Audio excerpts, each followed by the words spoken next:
Olá, povo lindo de Deus! Como é bom estudar a palavra, como é bom meditar sobre a palavra, extrair dela edificação para as nossas vidas. Como é bom viver em graça, desfrutando desse reino que está dentro de nós. E é bom falar dessa graça. E dessa vez eu pensei que eu já tivesse parado de falar sobre o tema escatologia, mas como eu falei para vocês, se surgisse a necessidade, eu voltaria ao tema. E realmente um aluno pediu que eu fizesse um vídeo sobre o sermão escatológico de Jesus, é o sermão profético de Jesus, que se encontra lá em Mateus 24. Mesmo esse tema, esse assunto, estando inserido em todos os outros vídeos sobre escatologia consumada, mas o que acontece? Tem alguns irmãos que estão fazendo grupo de estudos nos seus lares, ou que pretendem fazer, e estão gostando do meu trabalho por ser vídeos curtinhos. Então, eles colocam o vídeo e depois eles comentam e o vídeo fica sendo o estudo daquela reunião. Eu já tenho o retorno de alguns irmãos fazendo isso, o que me deixa muito alegre, né? É a palavra do Senhor que está sendo explicada e isso é muito bom. Então, esse sermão escatológico de Jesus, que se encontra em Mateus capítulo 24, talvez nós dividamos em dois pequenos vídeos, para não ficar longo, porque, como eu falei, os irmãos usam para grupo de estudos, então é bom que sejam vídeos bem curtinhos, né? Se encontra lá em Mateus 24, e logo ali no início do capítulo, no versículo 1 e 2, inicia-se o capítulo dizendo assim: tendo Jesus saído do templo. E aí muitos podem dizer assim, então, Jesus frequentava templo. Não vamos nos esquecer de que até a cruz a lei é que vigorava. Jesus foi judeu, nasceu na Judéia e, como bom judeu, Jesus cumpriu toda a lei. Ele cumpria todos os cerimoniais da lei.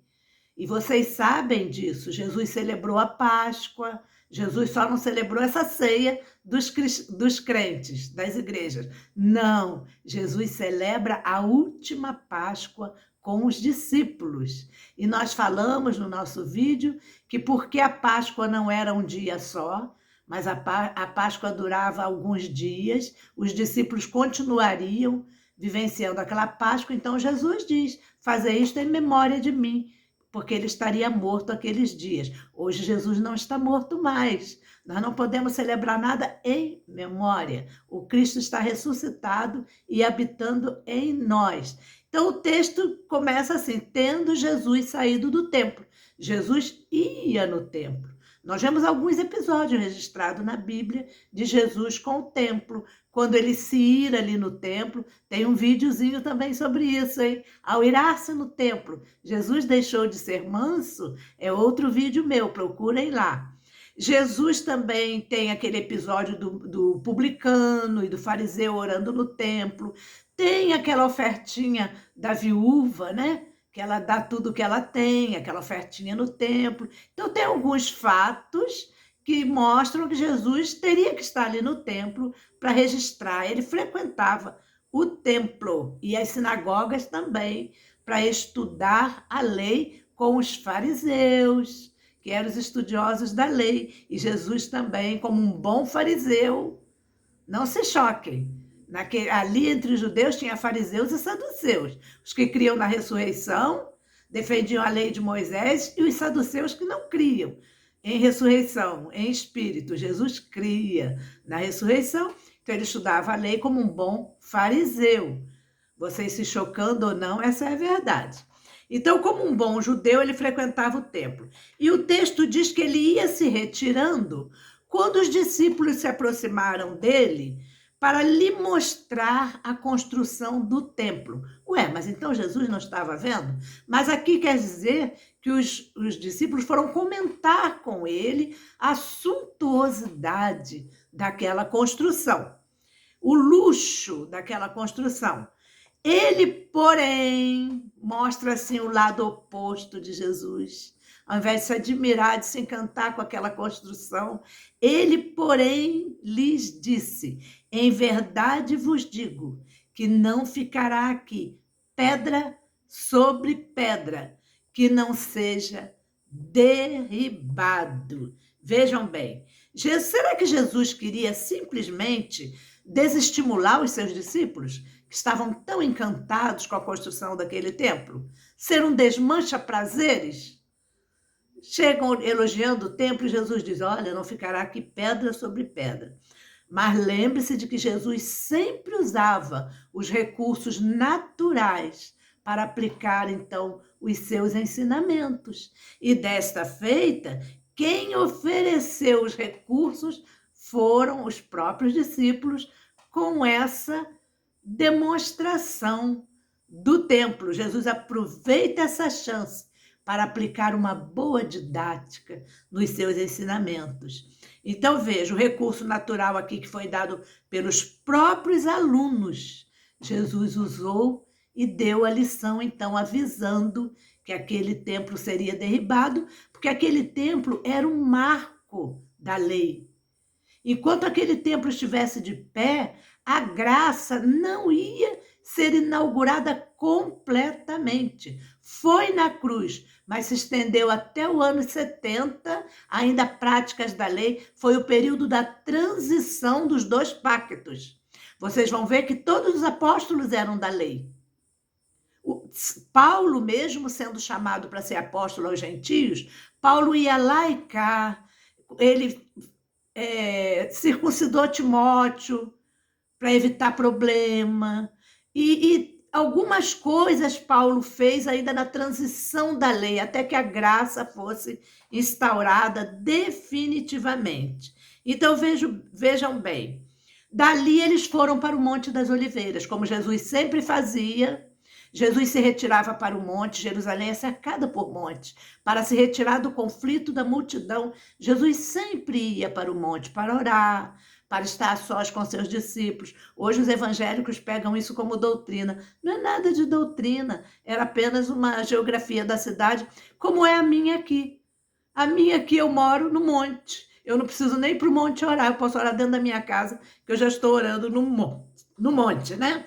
Então eles foram para o Monte das Oliveiras e os discípulos foram se remoendo de curiosidade até lá. Chegando lá no Monte das Oliveiras, no versículo 3, olha só, Jesus achava-se assentado.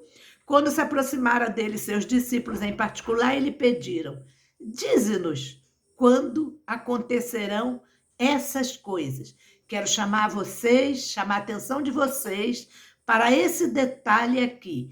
Dize-nos quando acontecerão estas coisas. Que coisas são essas? Primeiro, o templo derribado. Foi o que Jesus havia falado para eles. E olha como eles juntam a pergunta: e que sinal haverá da tua vinda e da consumação dos séculos? Ali, naquele momento, Jesus não havia falado na segunda vinda, na vinda dele e na consumação dos séculos. Falou do templo derribado. E eles juntam. Eles sabiam logo o que aconteceria. Hoje, nós, os evangélicos, é que fazemos essa separação. Mas os discípulos entendiam tudo o que estava sendo falado. Então, Jesus, que não havia falado na consumação dos séculos, ali naquele momento, mas claro que em outras aulas Jesus havia falado. Então, ele aproveita essa dica dos discípulos para aplicar a sua lição. Aí no versículo 4 ele responde: vede que ninguém vos engane, porque muitos virão em meu nome dizendo: eu sou o Cristo. E haverá guerra e rumores de guerra, mas ainda não é o fim. E realmente, se nós lermos a história dos judeus, nós vamos ver que apareceram muitos profetas se dizendo Cristo, e rumores de guerra sempre teve. Jerusalém viveu sob guerra. Quando os romanos tomaram ali Jerusalém como colônia deles, né? Antes já havia sido os gregos, os judeus todos já estavam helenizados pela cultura grega. E depois, no tempo de Jesus, que é chamado a plenitude dos tempos, quem dominava os judeus ali, cobrava os impostos, já eram os romanos. Então, que guerras seriam essas? O tempo dos discípulos, para quem Jesus está respondendo às indagações. Não é para nós. As guerras seriam naquele tempo, no tempo de quem estava fazendo as indagações para Jesus. Lembrem-se da aulinha que eu dei de hermenêutica? Quem está falando? Para quem está falando? Essa lição, o sermão escatológico, está sendo dado para os seus discípulos, os seus apóstolos ali. Então, guardem bem isso, que eram os apóstolos que estavam fazendo a indagação. Amado, será que a dificuldade dos crentes em entenderem algo assim, que está tão claro, se dá ao fato da palavra de Jesus de que o evangelho traria espada e não paz? Porque não existe segmento mais dividido, que mais discorda do que esse meio evangélico. São milhares de denominações, cada uma discordando da outra, cada uma pegando um ponto e fazendo daquele ponto doutrina para as suas denominações. Será que não se aplica aí a palavra de Jesus? De que a palavra dele traria espada e não paz? Será por isso que o segmento evangélico que usa dessa palavra é tão dividido? Cada um interpreta de um jeito. E a interpretação correta, obedecendo às regras da hermenêutica, é o que menos acontece. Lembre-se, hermenêutica é interpretação de texto. As alegorias e as emoções estão em primeiro lugar nas interpretações bíblicas dos evangélicos. E eu digo isso porque a clareza dos textos deveriam trazer harmonia entre os evangélicos. Aliás, é o mesmo livro, é a mesma Bíblia, é a mesma fonte histórica que está na mão dos evangélicos. Por que tanta má interpretação? Tanto analfabetismo bíblico entre os evangélicos. Mas existe uma resistência em alguns que até assusta. Ao invés de haver essa harmonia, essa resistência até assusta. Eu conheço pessoas que pregam o evangelho toda semana, até todo dia, 3 vezes na semana, mas interpretam o texto de forma tão diferente um do outro, de forma tão rasa, fazem meditação simples da palavra de Deus e dizem que estão ensinando a palavra, estão pregando a palavra. O evangelho é sempre confronto de ideias, mas para se crescer, para se multiplicar, para se somar, não deveria ser para dividir. No versículo 9, Jesus diz assim, sereis atribulados e vos matarão. Quem? Para quem Jesus está dizendo isso? Para os discípulos que fizeram as perguntas, não para nós. Sereis atribulados e vos matarão. Sereis odiados de todas as nações por causa do meu nome. Foram os discípulos que foram odiados, foram mortos. O apóstolo Paulo, decapitado por causa do nome de Jesus. Hoje, meus queridos, a humanidade quase toda se diz cristã, cita a Bíblia, admiram o Jesus histórico. A humanidade quase toda. Em poucos lugares nós vemos pessoas sendo mortas por causa do evangelho, porque saem da sua terra e vão lá para a pátria daqueles que defendem outra religião. Então, eles chegam com uma religião nova, eles são odiados. Isso é lógico de se entender. Mas não está sendo odiado por causa do nome de Jesus. É uma confusão que nós temos feito. Eles estão sendo odiados porque eles vão para lá com outra religião num país que essa não é a religião. Pensem bem nisso. Usem o raciocínio e pensem nisso. Então, vejam bem. E Jesus diz assim no 13: aquele, porém, que perseverar até o fim será salvo. Eu já expliquei essa frase num vídeo meu sobre a crença, a doutrina da perda de salvação, não é assim? Eu já expliquei que está falando da grande tribulação. Se Jesus está falando da grande tribulação e ele joga essa frase ali, quem perseverar até o fim será salvo, esse salvamento é da grande tribulação, não está falando de vida eterna, mas os evangélicos também usam esse texto de forma separada para ensinar que isso é perda de salvação. No 14, será pregado o evangelho do reino por todo mundo. Que mundo é esse, queridos? Que os evangélicos pregam que é esse mundo da agora? O mundo de então, de que Jesus estava falando. E será pregado o evangelho do reino por todo mundo, e então virá o fim.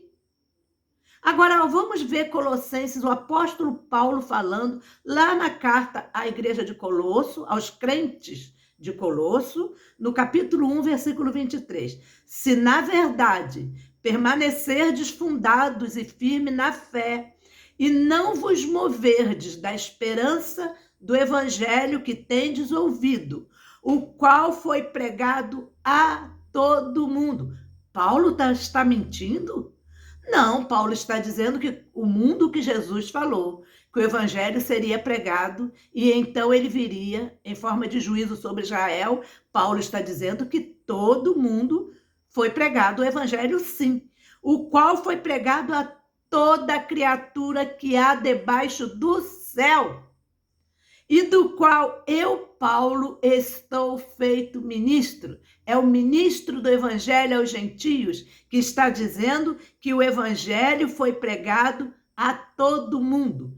Após dizer que o evangelho seria pregado em todo mundo da época, aí Jesus continua o seu sermão, que eu vou dar uma paradinha por aqui, dividir em duas partes, para não ficar muito comprido. Continuemos com o sermão profético de Jesus e vivendo na graça, graça sobre graça.